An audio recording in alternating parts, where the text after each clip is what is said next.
הביטו בתמונה הזו. מה זה יכול להיות? מפלצת מפחידה? שני דובים חברותיים? או משהו אחר לחלוטין? במשך כמעט 100 שנים שימשו 10 כתמי דיו כמו אלו לצורך מבחן אישיות בעל תכונות כמעט מיסטיות. במשך תקופה, מבחן זה נועד רק עבור פסיכולוגים ומטופליהם, ונאמר שהתמונות המסתוריות שבו חשפו את צורת החשיבה של האדם. אבל מה אנחנו יכולים ללמוד מכתמי הדיו ואיך המבחן הזה עובד? מבחן רורשך, שפותח בתחילת המאה ה-20 על ידי הפסיכיאטר השוויצרי הרמן רורשך, מתייחס במידה פחותה למה שאנחנו רואים, ומתמקד יותר בגישה הכללית שלנו בנוגע לתפיסה.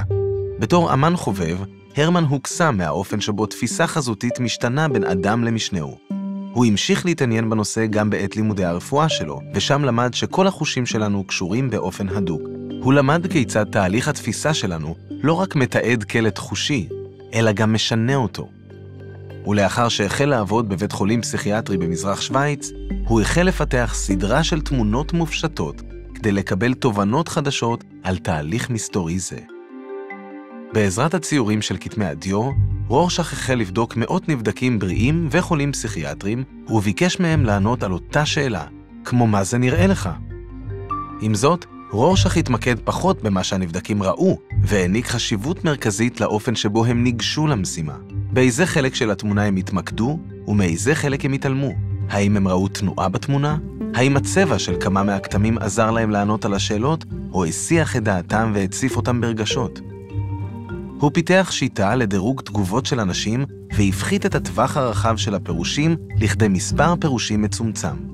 עכשיו עמדו לרשותו כלים אמפיריים כדי לכמת את כל סוגי הנבחנים, היצירתיים ובעלי הדמיון, בעלי תשומת הלב לפרטים, אלה שרואים את המצב בכללותו, ומשתתפים גמישים שמסוגלים להתאים את הגישה שלהם. חלק מהאנשים נתקעו, וענו את אותן תשובות עבור כמה כתמים שונים, ואילו חלק מהאנשים נתנו תיאורים יוצאי דופן.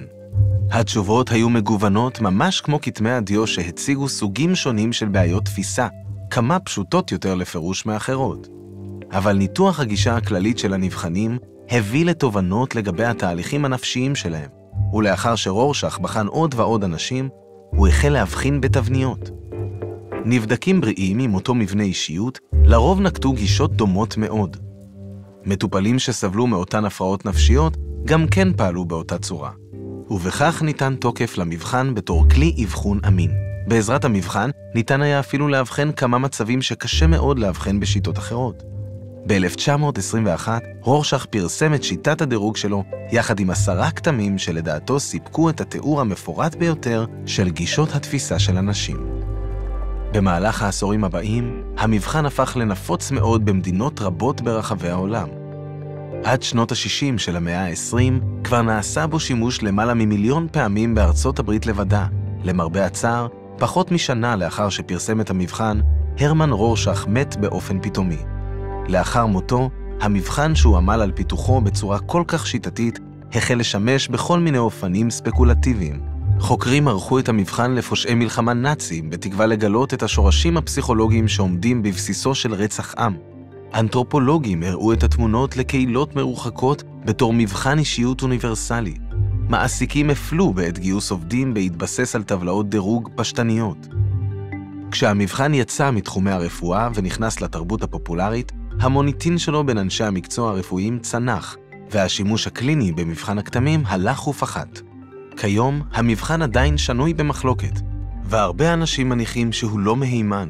אבל סקירה מקיפה של כל המחקרים אודות מבחן רורשך שנערכה בשנת 2013, הראתה שכאשר משתמשים במבחן כראוי, הוא מספק תוצאות תקפות שיכולות לעזור באבחון של הפרעות נפשיות או להשלים את הפרופיל הפסיכולוגי של המטופל. זה לא המבחן הבלעדי לפענוח המוח האנושי. אף מבחן לא יכול לעשות זאת, אבל הגישה החזותית שלו והעובדה שאין תשובות לא נכונות עדיין עוזרות לפסיכולוגים לקבל תמונה מפורטת יותר לגבי תפיסת העולם של אנשים. ואנחנו מתקרבים להבנת התבניות שעומדות בבסיס התפיסה שלנו. לסרטונים מרתקים בנושאים כמו היסטוריה, הרפתקאות בחלל החיצון, פילוסופיה המאתגרת את החשיבה, תשובות לכל שאלה אפשרית על גוף האדם ועוד, הרשמו לערוץ. זה המקום לעדכונים ולסיפוק הסקרנות שלכם.